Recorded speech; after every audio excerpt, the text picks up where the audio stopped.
দিছে? কে আপনার আপনার গায়ে হাত দিছে? কিসে হাত দিছে? কোন ছেলেটা? কোন ছেলেটা? কোন নাম কি? আলী হাসান। বাসা কোথায় আপনার? বড় পাটকান্দি। এখানে কি এই যে দুলালি গ্রামে কি করতে আসছিলেন? এখানে ঘুরতে আসছিলেন? হ্যাঁ। আর এখানে স্থানীয় লোকজন আপনার আটকাইছে কেন? আমি তো জানি না। মানে আপনি জানেন না কেন আটকাইছে? আপনি জানেন না? একটা রুমের ভিতরে, একটা ঘরের ভিতরে আপনার আনছে কি জন্য আনছে? এই যে পাশে কে? এই যে পাশে কে? এই যে কে পাশে?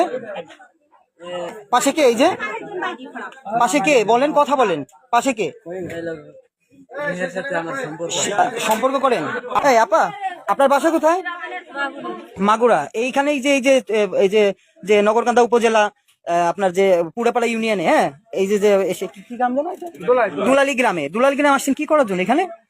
আমাদের সকালে বিকালে ওর বন্ধের বাসায় যাওয়ার কথা ছিল, হ্যাঁ। ঢাকা থেকে আসছে। হ্যাঁ। তারপর ও বললো চলো ঘুরে আসি, তারপর আপুদের বাসায় যাবো না। তারপরে এই রাস্তায় নিয়ে আসার পরে তখন ওই ছেলেগুলো তো আসছে। ও, আপনার রাস্তায় ঘুরছেন, ওই ছেলেগুলো আপনাদের আটকাইছে না? ও ঠিক আছে, ঠিক আছে। তাহলে এই